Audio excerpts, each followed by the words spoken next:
Isang mapagpalang araw na naman nga po pala sa ating lahat, and for today's video ay isi-share ko sa inyo yung kaunting clips na mga kaganapan nung merong dumating sa aming mga anghel. Yes po, opo, anghel na hulog ng langit. Paano ba naman? Binigyan ba naman kami ng mga blessing ng Basudenyang vlogger nyo? Kaya naman maraming salamat aka Bea and John Lloyd for the blessing na talaga namang isinare nyo sa ating Basudenyang vlogger. At eto na nga po, pinapapili na nga po pala siya dyan ng kanyang mga gustong damit. O diba talagang hiyang-hiya po ang Basudenyang vlogger nyo. Hindi niya po alam kung anong sasabihin, anong gagawin. Dahil first time nga po pala niyang makaranas ng ganito. Kahit nga ako ay pinapapili nga ako dyan ang gusto ko. Kaso nga lang sabi ko ay tama na po, okay na po kami kay Basudenyang vlogger. Nakakahiya naman baka sabihin sinasamantala namin yung kabaitan nila. Tapos eto, nagsusukat nga pala siya dyan ng pantalon. Gawa ng tatlo nga pala yung pinagpipilian niya. Sabi ko nga isa nga lang ang kunin dahil nakakahiya na talaga, guys. Alam niyo naman talaga pag ganitong klaseng mga department store talaga namang hindi din biro ang mga presyo, kaya talagang iniisip namin ng Basudenyang vlogger niyo nakakahiya. At ayan, nagsukat nga lang pala siya dyan. Bali, dalawa nga lang pala yung nasukat niya. Gawa ng yung isa nga ay talaga namang hindi talaga kasya. At ang nagwagi nga na kanyang nasukat na pantalon ay yun nga may ribbon dahil yun nga pala ay kasya, tapos ang ganda din nga dahil unique yung style. And syempre, after nga palang mag-shopping, o diba di mo kaya shopping. Tapos tiyaya naman nga kami dito para nga daw kumain, diba napaka-aesthetic dito mga day. First time ko lang makakain dito, yung baso talaga yung inaabangan namin dito. Huy!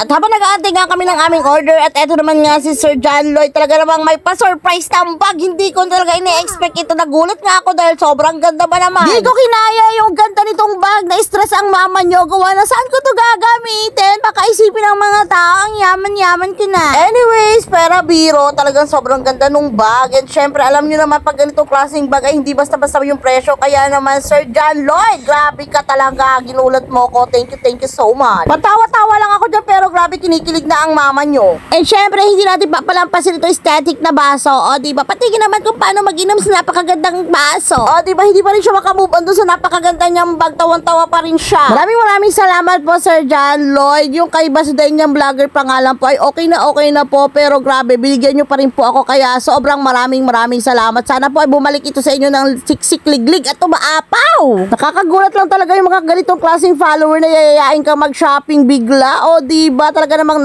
thank you so much. At eto, dumating na rin nga pala yung aming order. Tawan-tawa pa nga kami dyan. Paano ba naman ito nga si Sir John Lloyd ay grabe kong magawa ng joke. Tabihin pa naman kawawa daw yung manok. Paano ba naman niluto na tapos sinabit pa. Talaga naman busog na busog kami dito. Busog ka na nga sa shopping, busog ka pa doon sa mga kinain. Kaya naman maraming salamat po ulit. O diba, hindi natatapos yung pasasalamat. Anyways, thank you nga pala kay ate siya dahil siya po pala ang nag-captured ng video. Dahil kung hindi nga po pala siya nag-captured, wala akong content. O diba, hindi na naisipang mag-video. Na-enjoy na yung kaka-shopping. At syempre kay Sir John Lloyd and Ma'am Bea, thank you so much po. More blessings to come pa po sa inyo. Nang marami pa po kayo mabigyan ng blessing. Yun lang, salamat. Bye!